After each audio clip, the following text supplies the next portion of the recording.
지혜와 전쟁의 여신 아테나. 하지만 만약 그녀가 단 하나의 존재가 아니었다면 이제 평행 세계의 문이 열리고 7개의 세계에서 동시에 깨어난 아테나의 전설이 시작됩니다. 당신은 지금 각기 다른 문화와 신화를 품은 7 여신의 아테나를 만나게 될 것입니다. 열정의 나라, 스페인. 그곳에서 아테나는 리듬으로 전쟁을 지휘하는 여신, 셀레스타로 태어났습니다. 무기 대신 펼쳐든 부채, 춤추지 않아도 모두가 그녀의 리듬에 맞춰 움직였습니다. 휘날리는 플라멩코 드레스, 그 안에 감춰진 명령은 칼보다 정확했고, 전장은 어느새 무대가 되어 적들은 그녀의 걸음마다 물러섰습니다. 그 이름, 셀레스타. 격정으로 싸우고 리듬으로 지배한 여신입니다.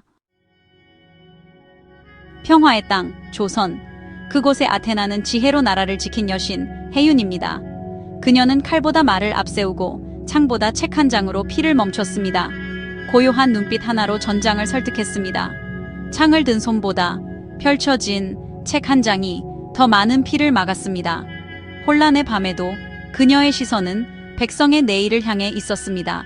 피로 물든 그날, 그녀는 누구보다 조용히 가장 깊이 싸웠습니다. 지혜로 나라를 지킨 여신, 그녀의 이름은 해윤이었습니다. 정글의 숨결이 살아있는 브라질. 숲의 숨결, 전사의 노래. 그곳에서 태어난 아테나는 자연과 하나 된 여신, 칼리안나입니다.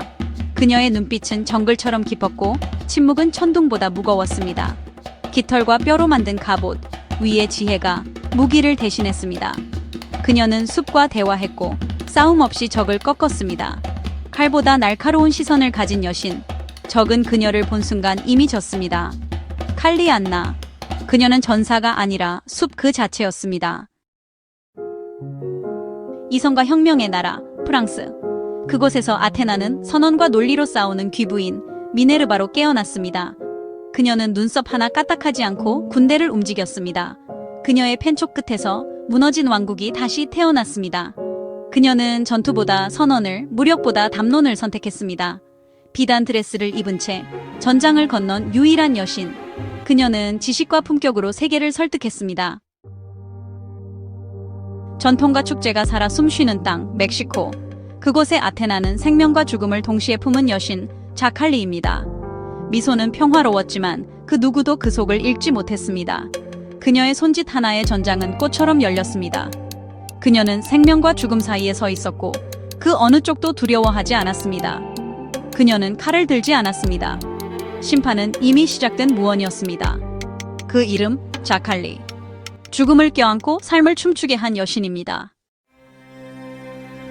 차가운 침묵이 흐르는 북방의 나라, 스웨덴. 그곳의 아테나는 얼음 같은 통찰을 지닌 여신, 엘리나였습니다.